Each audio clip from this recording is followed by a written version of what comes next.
예, 반갑습니다. 이번 시간에는 고전문학에 대해서 배워보도록 하겠습니다. 자, 여러분들 이제 고전문학은 지금 이제 정해져 있는 작품들이죠. 그러니까 현대문학은 지금 계속해서 나오는 작품들이 추가되고 그 다음에 굉장히 많은 작품들이 있지만 고전문학은 이미 다 쓰여졌던 거고 발견되는 것이 이제 없어 하면은 현재 있는 작품들만 해놓는다면은 저희가 거기서는 더 이상 이제 틀릴 것이 없다라는 거죠. 그래서 고전문학은 여러분들이 꼼꼼하게만 해놓으신다면은요, 자, 그 시험 문제에서 가장 점수를 높이 올릴 수 있는 그런 포인트 중에 하나가 되겠습니다. 자, 그러니까 고전문학은 저를 잘 따라오셔서 잘 정리하시고 그 부분에 포인트들이 다 있어요. 그 포인트도 하나하나 기억해 놓으시고 따로 정리를 해 놓으신다면 아마 좋은 도움이 되지 않을까 싶네요. 자, 첫 번째 이제 고전문학의 첫 번째는 고대가요부터 들어가도록 하겠습니다.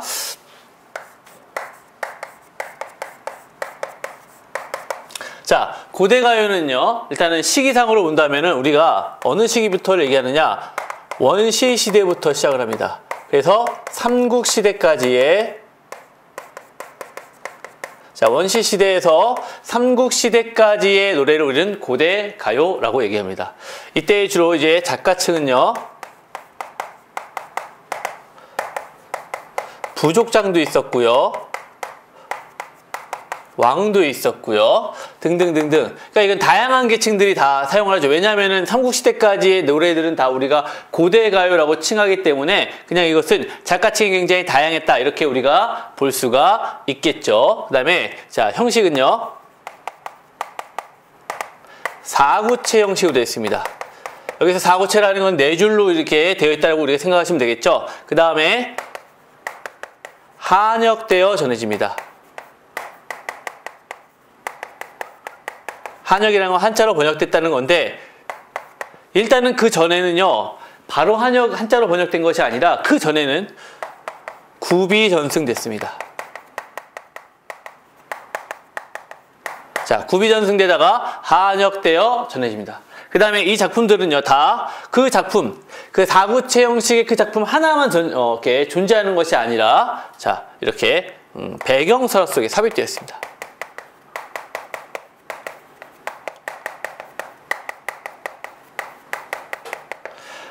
그 작품마다의 배경설화가 있고요. 그 배경설화 안에서 삽입되어서 이야기가 전해지고 있다라는 겁니다. 그래서 형식은 사구체 형식, 구비전승되다가 한역되어 전해진다. 그 다음에 배경설화 속에 삽입되어 있다. 이게 이제 하나의 특징입니다. 그 다음 내용으로 본다면요, 자, 고대가요의 내용은요, 그 집단적인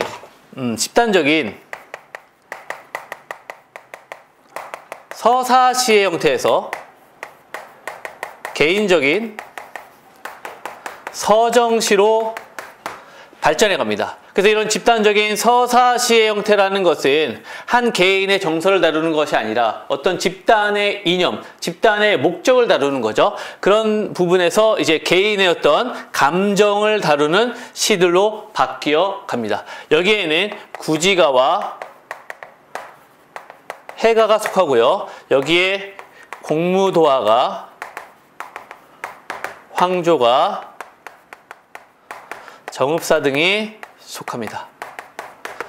자, 이렇게 해서 우리가 고대가요의 어떤 일단 흐름을 잡아놨습니다. 그런 이런 고대가요의 가장 큰 특징 중에 하나는요, 원시 종합 예술이라고 할 수 있습니다. 자, 원시종합 예술이라는 건 이 작품은 단순하게 하나의 이야기로만 끝나는 게 아니라 이 안에 춤이 있고요, 그 다음에 노래가 있고요, 노동이 있다는 겁니다. 이게 바로 이 고대가요의 특징이 되겠습니다. 자, 그러면 이제 이 고대가요의 형식을 통해서, 이 내용을 통해서 우리가 이제 작품들을 한번 보면서 한번 이해를 해보도록 하겠습니다. 첫 번째 작품이 공무도화가입니다. 자, 공무도화가는요, 포인트가 있습니다. 자, 공무도화가는 님이여 무도 건너지 마세요. 강물을 건너지 마세요 하는 노래라는 뜻입니다. 그래서 공무도화가는 님이여 물을 건너지 마세요 하는 그런 노래입니다.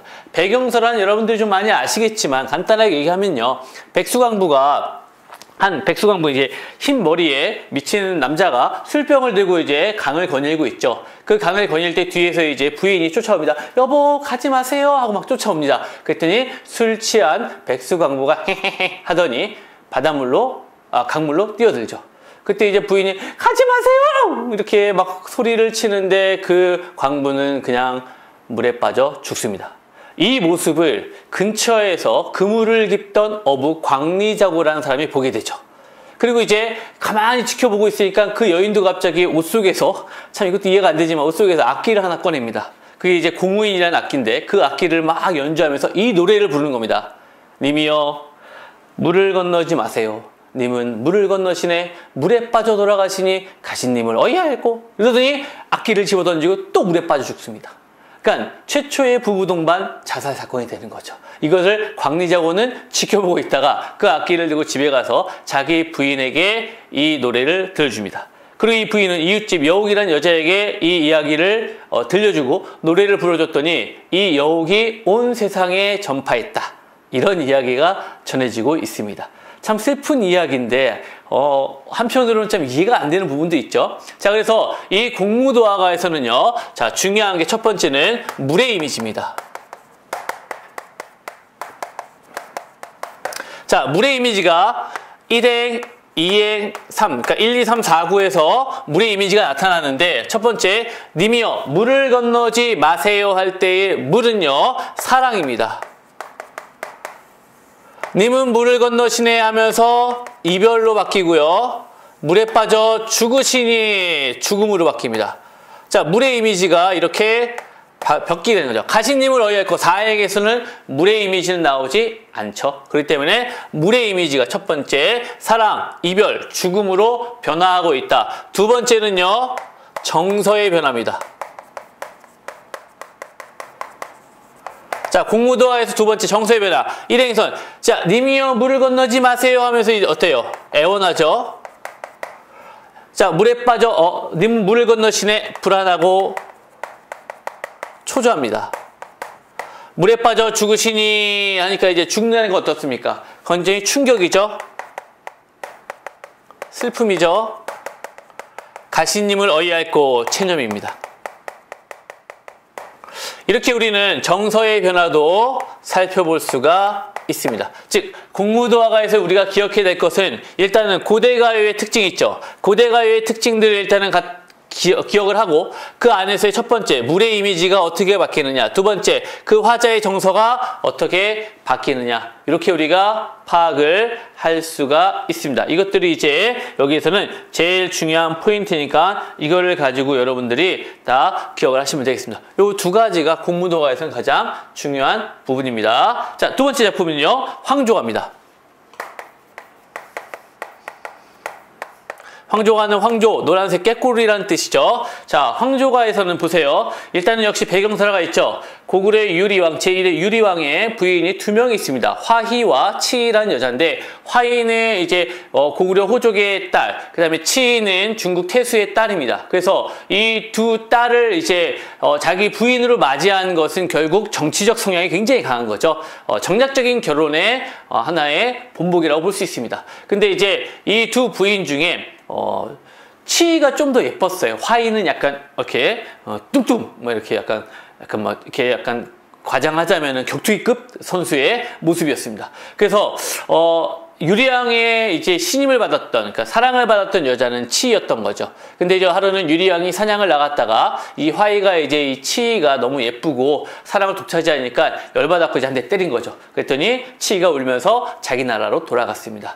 돌아와 보니까 화희는 남아있고 치희가 이제 없어졌죠. 이제 만약에 반대였다면 어떻게 됐을지 모르겠지만 유리왕에게는 이제 치희가 어떻게 보면 더 마음에 있었던 거 터라 일단은 중국으로 찾아갔습니다. 그래서 이제 장인어른 죄송합니다. 저에게 다시 딸을 주십시오 했더니 저는 그 여자 있으면 안 가요. 이렇게 해갖고 안 오게 된 겁니다. 그래서 이제 허탕을 치고 돌아오는 길에 잠깐 나무 위에 앉아 쉬는데 위에 꾀꼬리 두 마리가 아주 그냥 난리가 난 거죠.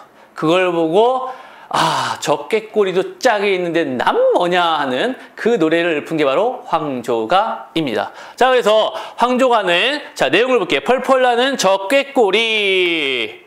꾀꼬리가요, 암수서로 정다운데 자, 외로워라. 누구는요? 이내 몸은 네와 함께 돌아갈고 해서 꾀꼬리와 나가 어떻게 됩니까? 대조가 되는 겁니다. 그래서 여기서의 꾀꼬리가 우리는 뭐라 그러냐? 객관적 상관물로서, 자, 이런 걸 우리는 객관적 상관물이라고 하죠. 객관적 상관물로서 대립적 심상물이 되는 겁니다. 자, 객관적 상관물에서 이제 대립적 심상물이라는 건 화자와 정서가 대비됨으로써 화자의 정서를 어떻게 합니까? 부각시키는 효과를 가져오는 거죠. 여기서의 포인트는 이거 하나입니다. 자, 황조가에서는요, 꾀꼬리라는 대립적 심상물을 통해 화자의 정서를 부각시키고 있다 또는 심화시키고 있다. 이게 이제 포인트가 됩니다. 자, 그리고 아까 하지 않았는데 공무도화가나 황조가는 맨 마지막 사행에서 무엇으로 끝납니까? 자, 어이할꼬, 어찌할꼬 하면서 의문형으로 끝나죠. 자, 의문형 진술을 통해 화자의 정서가 역시 또 뭐합니까? 부각되고 있는 겁니다. 그것도 이제 둘의 공통점으로 볼 수가 있습니다. 그러니까 이제 공무도화가나 황조가는 그렇게 보고요. 자, 이 두 작품을 보니까 어떻습니까? 둘 다 님이 떠난, 님의 죽음을 슬퍼하는 노래, 그 다음에 님과 함께 돌아오지 못해서 외로운 화자의 그 슬픔을 드러내는 노래. 그러니까 둘 다 개인적 서정시의 내용이 된다라는 거 이해하시겠죠? 그래서 이제 개인적 서정시로서의 기능을 하는 겁니다. 자, 세 번째 작품은 구지가입니다. 자, 구지가는요,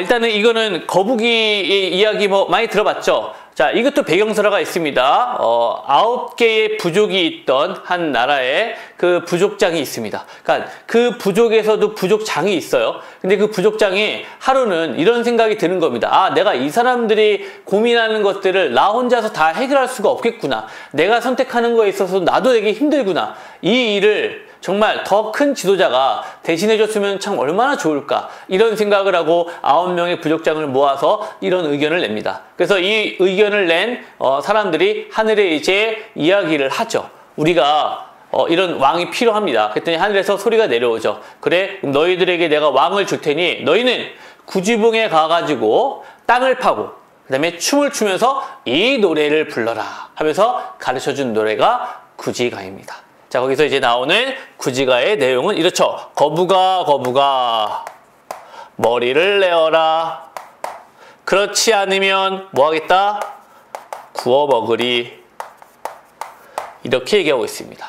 그랬더니 이제 하늘에서 쭉 해가지고 뭐가 내려왔느냐? 자, 하늘에서 쭉 하고 자줏빛 줄을 타고요, 괴짝이 내려옵니다. 그 괴짝을 뚝 열어보니까 뭐가 있어요? 예, 6개의 알이 있죠. 그 중에 가장 큰 알을 빵 뚫고 나온 게 누굽니까? 바로 김수로 왕이죠. 그리고 나머지 5개 알에서 태어난 알의 사람들도 다 왕자들. 그래서 이제 그 사람들이 각각 하나의 그 나라를 차지해서 바로 육가야가 형성이 된 겁니다. 그리고 구지가는요, 가락국 건국 신화의 일부라고 볼 수 있습니다. 아시겠죠? 가락국 건국 신화의 일부. 그러면 거북아, 거북아, 머리를 내어라. 그러면 이 머리를 내어줄 수 있는 거북이는 바로 어떤 대상입니까? 그렇죠. 신령스러운 대상입니다.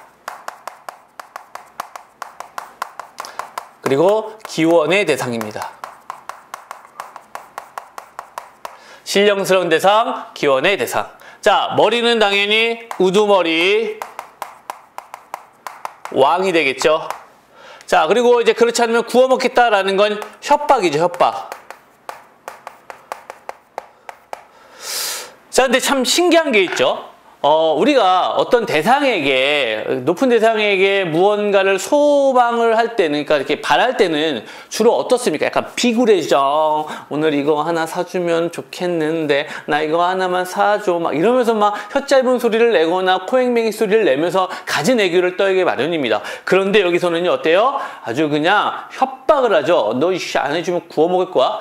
어떻게 이런 표현이 가능할까요? 자, 근데 이것도 우리가 현실에서 이렇게 대비를 할 수가 있습니다. 이렇게 할 수가 있습니다. 자, 가끔 드라마나 이런 데 보면은요, 두 남녀가 이제 굉장히 뜨거운 사랑을 하다가 이제 결혼할 때가 와서 이제 부모님한테 소개를 하는데 부모님 마음에 들지 않는 거죠.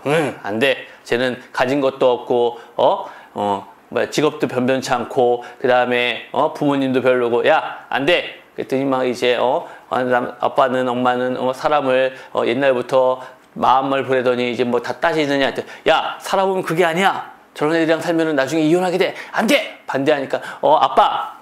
나 저 사람이랑 결혼 안 하면 난 죽어버릴 거야! 이렇게 나오죠. 근데 그때 죽겠다는 말은 진짜 죽겠다는 얘기가 아니잖아요. 그쵸? 나 저 사람이랑 결혼 안 하면 죽어버릴 거야! 나 집 나갈 거야! 이런 식으로 얘기해서 자신의 요구사항을 관철시키려는 행동이 되는 거잖아요. 그러니까 결국 진짜 죽겠다는 게 아니에요. 진짜 구워먹겠다는 게 아니라 그만큼 어떻다요? 그렇죠. 협박이라는 건 소망의 간절함을 이야기하는 겁니다. 그만큼 소망이 간절하다라고 얘기하니까 진짜 주잖아요, 왕을요. 바로 이렇게 되는 겁니다. 자, 그래서 이 구지가에서의 내용은요, 또 이걸 기억해야 되죠. 주술 구조를 취하고 있습니다. 자, 1, 2구와 3, 4구를 묶어서 1, 2구 거부가 머리를 내어라. 명령이죠. 요구라고 합니다. 그렇지 않으면 구워 먹으리. 협박 또는 위협이라고 하죠.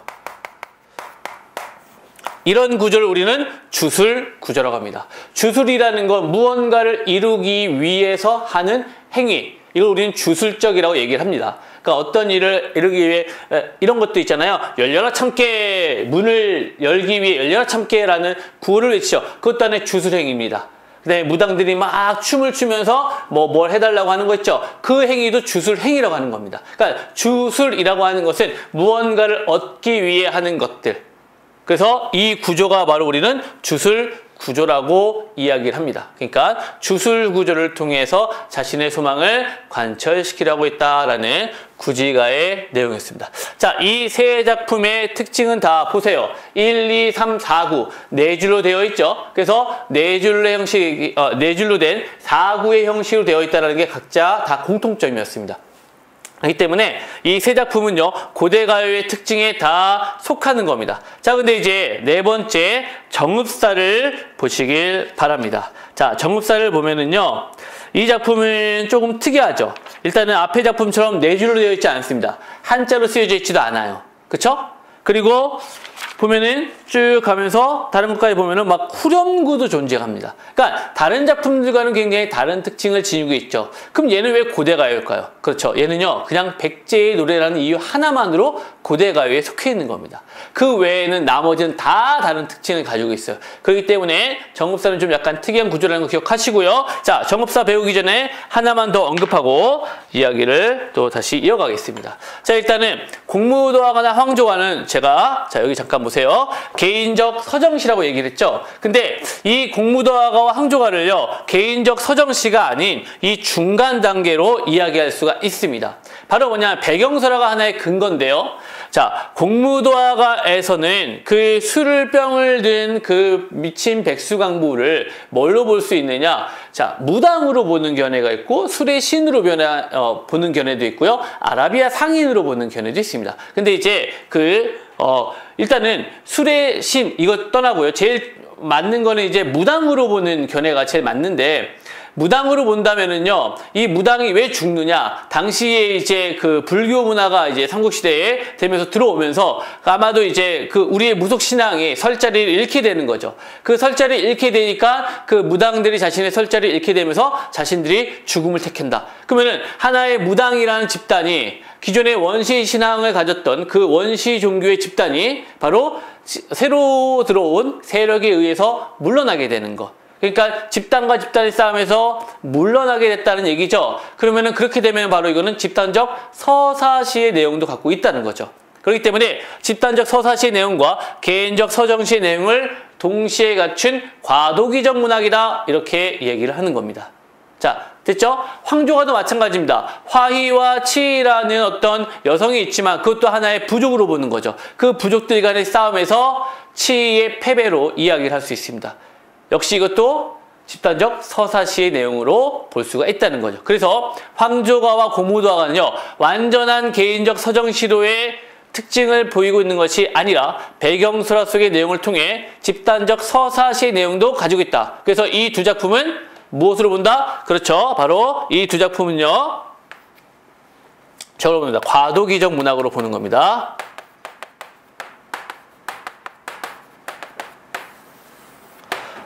우리 이렇게 이해할 수가 있습니다. 자, 여기까지 이해되셨습니까? 자, 그렇다면 이제 정읍사로 들어가도록 하겠습니다.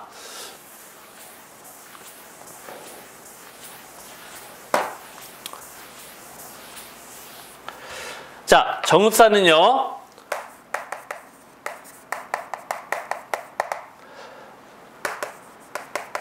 현존하는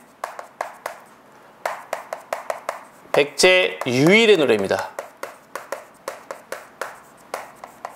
백제의 작품이 이거 하나밖에 없어요. 이제 정읍사 하나밖에 없어요. 현재 전하는 백제 유일의 노래고요. 그 다음에 가장 오래된 국문 기록 문학입니다. 여기서 이제 국문이라는 게 한글이죠. 한글로 기록된 가장 오래된 문학입니다. 근데 생각을 해보세요. 한글이란 건 언제 나왔죠? 조선시대죠. 근데 이 조선시대에 나왔던 게 언제? 아니 어떻게 백제 노래가 조선시대에 글로 기록이 되었다? 그건 참 신기한 거죠. 바로 어떤 상황이었을까요? 바로 구전되다가 조선시대에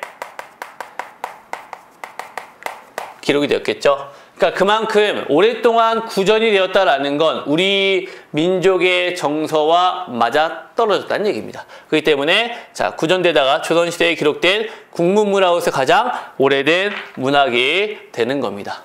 자, 그리고 얘는요, 후렴구와 여음을 제외하면은요, 3장 6구의 형태를 찹니다. 그래서 얘를 시조의 기원으로 보는 거죠. 자, 시조의 기원으로 우리는 정읍사를 가장 먼저 얘기합니다. 그래서 시조의 기원을 가지고 있다라는 게 이제 정읍사의 특징으로 우리가 이야기를 할 수가 있습니다. 자, 이 세 가지 일단은 먼저 정읍사에서 가장 우리가 알아야 될 포인트니까 기억을 좀 하시고요. 자, 이제 내용을 들어갈게요. 자, 달아. 하 할 때 하는요, 달림이시여라는 혹격조사입니다. 이제 높이곰도다사, 높이곰이라는 건, 아이고.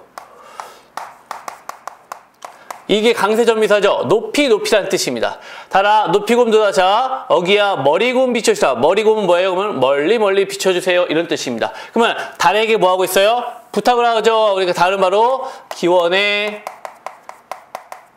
대상이 되는 거예요. 기원의 대상, 자, 우리 뭐와 같았죠? 구지가의 거북과 유사한 존재가 되는 거죠. 기원의 대상이니까. 그쵸? 달아, 높이곰도다사, 어기야, 머리곰 비치오시라, 어기야, 어강돌이, 아으, 다롱들이 이렇게 막 나오죠. 자, 저제, 너를 신고할 때, 저제. 자, 이 형태죠. 저자라는 거 우리 저작거리 많이 들어봤죠. 이건 시장입니다. 시장. 저제, 자, 저자에, 이거는 뭐뭐에라는 부사격 조사입니다. 여기서는 시장에 너러 신고요. 자, 이 부분은 이제 의문형이고요. 의문형 어미니까 뭐뭐 합니까? 이렇게 우리가 이야기를 하면 되는 거고요. 자, 요 너다를 기억하세요.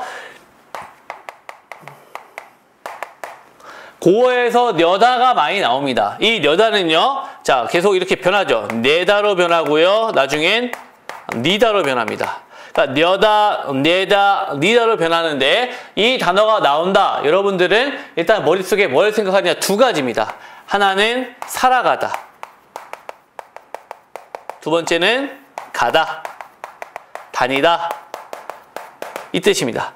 근데 이 살아가다의 뜻이 되려면은요, 앞에 반드시 두 가지 중에 하나가 나올 겁니다. 홀로라든지 함께라는 단어가 나올 겁니다.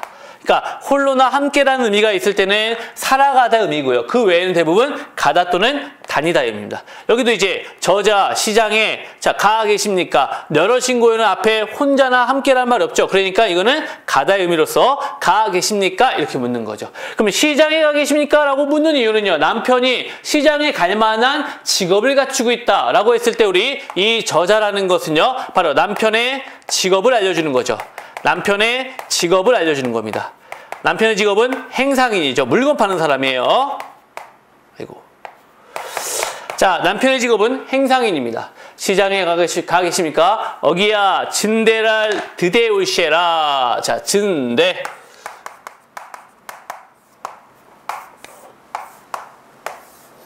자, 이 두 가지가 이제 그 대조의 의미인데요. 진대라는 건 진대. 지른 곳, 질퍽질퍽한 곳. 그러니까 우리 진흙 이제 비 와가지고 막 질퍽질퍽한 거 알죠? 그것을 의미하는 겁니다. 그래서 진대랄 드대올시에라 할 때 드대올시에라는 건 뭐냐면 디디다. 그래서 리을시에라가 나오죠. 여기서 리을시에라. 자, 뭐뭐 리을시에라가 나올 때는요. 뭐뭐 할까 두렵다라는 뜻입니다. 이것도 이제 많이 나오는 표현이니까 기억하세요. 리을시에라는 뭐뭐 할까 두렵다. 즉 진대랄 디딜까 두렵습니다. 이 뜻입니다. 그럼 이 진대가 뭔데? 그냥 질퍽한 곳 이거 디디면 뭐 어때서요? 근데 그게 바로 무슨 뜻이냐? 이게 바로 위험한 곳이라는 뜻이에요. 위험한 곳. 더 적나라하게 얘기하면 여기는 사창가입니다. 즉 여자들이 있는 곳에 간다는 얘기죠. 그러니까 지금 현재 보면은요 말은 되게 이렇게 뭐라 할 때 좀 조심조심하게 얘기하는 것 같죠? 이거 속마음은 이거죠. 이거 또 어디 가고 또 여자랑 이거 또 술 처먹고 이렇게 지금 의심을 하는 상황으로 볼 수가 있어요. 원래 시장 상인들이 예전에는 이제 막 물건을 팔고 나면은 바로 집에 가지 않고 술 한잔하고 술 한잔하면 이제 또 이제 근처에 여자들 찾으러 가고 이런 일들이 많았으니까 지금 밤이 늦어도 돌아오지 않는 남편이 어디가 있을까라고 고민했을 땐 당연히 의심할 수밖에 없는 거죠. 하지만 드러나는 건 좀 약간 걱정하는 마음으로 드러나는 거죠. 그래서 여기서는 위험한 곳, 사창가, 즉 여자들이 있는 곳을 의미하는 겁니다. 이 진대는 그래서 시험에 많이 나오는 게 여기와 유사한 표현이 나오는 것들인데요. 나중에 좀 배우겠지만 서경별곡에서 보면은요. 고질이라는 작품. 고질이라는 건 꽃입니다. 꽃. 이따 이제 서경별곡 할 때 다시 할 테니까 필기만 좀 해서 해놓으세요. 서경별곡의 고질. 그 다음에 규원가라는 작품에서요. 세 사람. 야유원. 이런 게 있고요. 그 다음에 만전춘별사. 만전춘별사라는 작품에 보면은요. 소가 나옵니다. 소. 여기서 소는 이제 그 우물을 작은 연못 우물을 얘기합니다. 그래서 이것도 나타납니다. 그러니까 이런 작품들 이 외에도 여러 가지가 있는데 일단 가장 기본적인 것들을 좀 기억해 놓으시고 이런 것들이 다 그 여자들을 얘기하는 겁니다. 그래서 남편을 또는 님을 유혹하는 여자들을 의미하는 거니까 그렇게 생각을 하시면 되겠습니다. 그래서 위험한 곳을 들릴까 두렵습니다.